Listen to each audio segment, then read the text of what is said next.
Assalamualaikum warahmatullahi wabarakatuh. Selamat pagi, selamat siang, selamat sore, dan selamat malam untuk kita semua. Saya perwakilan dari kelompok 4. Di sini saya akan menceritakan cerpen yang berjudul Lika-Liku. Semoga kalian suka. Selamat mendengarkan, selamat menonton. Okay, enjoy the watching this video. Ada seorang anak remaja yang ingin merasakan ketenangan di sela-sela kehidupan. Kehidupan yang keras, kejam, keji, penuh segala kerumitan yang tidak bisa difikirkan, dan masalah yang selalu datang tak diundang. Entah masalah keluarga, kehidupan, bahkan mungkin percintaan. Pada suatu hari, di mana di hari anak remaja itu merasakan keresahan yang sangat luar biasa dan tak tahu karena apa. Seperti biasa, dia melakukan kegiatan yang biasa dia lakukan. Tak ada yang menarik. Dan ketika ia sampai di rumah, ia ingin mengistirahatkan dirinya dengan cara tidur, namun tidak bisa. Dia pun terheran-heran mengapa ia tidak bisa tidur, dan malah keresahan yang ia rasakan itu semakin terasa dan menjadi kesedihan yang luar biasa. Pada malam itu, semua masalah yang terjadi padanya tiba-tiba datang dengan cara keroyokan. Keluarga, kehidupan, percintaan, semuanya hadir pada malam itu. Anak itu pun tak tahan, lalu ia menangis dengan deras. Amarah, emosi, resah, gelisah, sedih, cuma itu yang ia rasakan. Ia sendirian, tidak ada yang tahu, hanya kamarnya yang menjadi saksi bisu. Di tengah kegelapan malam dan kesunyian menuju pagi, ia bertanya-tanya dengan rasa marah. Kenapa sih hidup terus kayak gini? Dunia yang gak adil atau aku yang kurang beruntung? Setelah kejadian pada malam itu, anak itu merasakan depresi. Bahkan ia tak bisa tidur dalam waktu 2 hari. Ia lelah atas semua apa yang terjadi. Tak punya tempat untuk cerita. Tak ada orang yang menemani.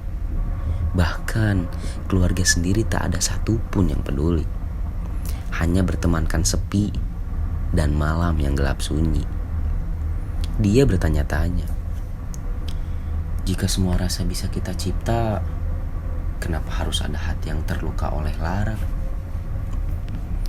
Ia pun kebingungan dan hilang arah untuk mencari celah jalan keluar. Pagi telah tiba, dan ketika ia bangun untuk berangkat sekolah, anak itu pun mendengar keributan di dalam rumahnya. Ternyata itu orang tuanya. Lalu dia pun bergegas melarainya. Satu di antara mereka ingin melakukan hal yang konyol. Untungnya ada kakak dari anak tersebut yang menghadangnya. Entah apa yang terjadi pagi itu, tetapi itu membuat anaknya semakin tertekan. Dengan beratnya, anak itu pun harus pergi ke sekolah dengan keadaan bad mood. Ketika di sekolah, seorang temannya yang curhat tentang dirinya kepada anak tersebut. Dan setelah selesai curhat, temannya bilang, cerita sama kamu mah enak ya, nyaman. Pada akhirnya, setelah dari situ, banyak orang yang datang padanya sewaktu ingin curhat. Katanya, respon anak tersebut membuat orang yang curhat merasa tenang dan merasa menemukan celah untuk keluar dari masalah. Lalu pada awalnya anak itu pun bahagia karena ia merasakan banyak teman di hidupnya. Ia pun merasa senang karena telah membantu banyak orang. Namun, seiring berjalannya waktu, anak tersebut merasa capek, harus terus menyesuaikan, terus menanggapi orang lain yang padahal dirinya sendiri sedang tidak baik-baik saja dan butuh ditanggapi. Karena ia selalu menanggapi banyak orang, tapi dirinya sendiri tak ada yang menanggapinya, dia pun merasa lelah dan semakin beranggapan bahwa dunia itu tidak adil. Waktu demi waktu, hari demi hari terus berlalu. Seiring berjalannya waktu, tak terasa anak itu pun sudah duduk di bangku SMA. Dan usianya yang semakin bertambah, ia pun mulai bisa berpikir. Dan ia bertemu dengan teman-teman baru yang tak jauh sama latar belakangnya. Teman-teman yang cukup saling mengerti satu sama lain. Namun sayangnya, anak remaja itu menjadi anak yang mungkin bisa dibilang silent treatment. Karena dia terlalu banyak memendam dan tak pernah cerita pada siapapun.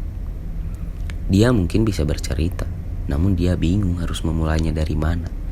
Terkadang anak itu sudah tahu apa yang ada di pikirannya, tetapi saat ingin diucapkan, dia bingung harus bagaimana. Dia cuma bisa memendam dan merasakannya sendirian. Mungkin hanya orang-orang tertentu yang bisa memahaminya. Hari demi hari ia lewati. Akhirnya ia menemukan sedikit ketenangan di sela-sela kehidupannya yang ia cari selama ini. Ketenangan yang akhirnya membuat dia bercerita sedikit demi sedikit kepada teman-temannya. Ya walaupun pada awalnya dia sulit sekali untuk terbuka pada temannya. Yang akhirnya hal itulah yang membuat dia berpikir bahwa menutup diri bukanlah sesuatu yang baik. Yang malah hal itulah yang semakin membuat anak itu terpuruk dan depresi. Waktu demi waktu ia lalui. Akhirnya dia bisa bangkit dari kegelapan yang menenggelamkannya dan menemukan sedikit cahaya kecil yang membantunya menarik dari kegelapan. Berkat teman-temannya, ia bisa kembali merasakan senyum yang pernah hilang. Walaupun masalahnya tetap ada, setidaknya ada sesuatu yang membuatnya tidak terfokus pada hal tersebut atau pada masalah tersebut. Dan ia bisa hidup dengan sedikit ketenangan dan merasakan kenyamanan yang membuat bibirnya tersenyum. Masalah memang selalu ada. Bahkan kita hidup untuk menyelesaikan masalah. Maka dari itu, berdoalah kepada Yang Maha Kuasa untuk minta dikuatkan, bukan dimudahkan. Karena pada dasarnya dunia itu emang keras.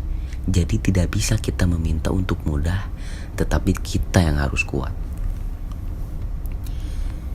Dan sekarang alhamdulillah banget, anak tersebut sudah bisa menerima apa yang ada di dalam hidupnya dan bisa berdamai dengan keadaan. Perdebatan, keributan, kerumitan, semuanya sudah menjadi hal yang biasa baginya. Karena dia berpikir hal-hal tersebutlah yang bisa membuatnya semakin kuat, dan masalahlah yang membuatnya menjadi dewasa. Dari cerita tadi, kita belajar bahwa hidup tak selamanya indah. Pasti ada saja tinta hitam yang menyakitkan. Maka dari itu, apapun masalahnya yang kita lalui, harus kita hadapi. Karena jika kita lari dari masalah, sebenarnya kita sedang menumpuk masalah. Karena masalah akan selalu saja datang di waktu yang kita tidak tahu. Semakin kita tumbuh besar, semakin besar juga masalah yang menghampiri. Jadi untuk kita, marilah kita belajar untuk kuat, sabar, ikhlas, agar kita bisa hidup. sebenarnya kita belum memulai hidup, kita baru pemanasan. Tapi apa salahnya kita mencoba? Dan untuk kita, janganlah kita menutup diri kita untuk tidak bersosialisasi. Kita tak bisa hidup sendirian, karena pada dasarnya manusia adalah makhluk yang sosial yang tidak bisa hidup sendirian. Walaupun ia merasa mampu, namun tetap saja ia membutuhkan tiang untuk membantunya agar bisa berdiri. Pada kenyataannya, sendiri itu memang tenang, tapi munafik jika tidak merasa kesepian. Sedikit bantuan dari orang lain tak menutup kemungkinan impact yang dirasakannya besar. Jadi sedikit apapun bantuan dari orang, bersyukurlah. Itu pesan yang kita bisa ambil dari cerita tadi. Setiap orang menyimpan jiwa anak kecil di dalam dirinya masing-masing. Bahkan tidak peduli mau seberapa tua umur, mau sedewasa apa cara bersikap. Pada akhirnya, kekalahan yang melawan segala gundah dan segala masalah yang menjadikan diri sesekali juga perlu disenangkan dan ditenangkan.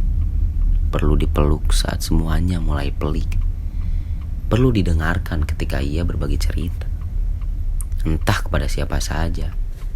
Bahkan hanya cukup satu orang saja yang sudi menjadi pelipur lara di tengah segala kerumitan ini melanda. Lagi pula, kita hanya manusia yang mengakui diri lemah dan rapuh tidak semestinya salah. Jadi, marilah kita jalani hidup ini walaupun dengan pundak yang berat ditumpangi beban. Kita boleh lelah, tapi tidak menyerah. Tuhan menciptakan kita menjadi mesin penghancur badai. Jadi janganlah kita menyerah begitu saja, karena kita semua punya tujuan, yaitu menggapai masa depan. Jangan pernah khawatir ketika kamu sendirian, karena yang peduli pasti akan datang sendiri. Semangat untuk kita semua. Setiap masalah pasti ada jalan keluarnya. Serahkan semuanya kepada Yang Maha Kuasa. Percayalah, suatu saat nanti kebahagiaan yang kalian harapkan pasti akan diwujudkan. Semoga apa yang saya ucapkan, cerpen yang saya ceritakan, dan apa yang saya sampaikan bisa menjadi pembelajaran untuk kita semua. Dan semoga bermanfaat. Terima kasih sudah mendengarkan. Assalamualaikum warahmatullahi wabarakatuh.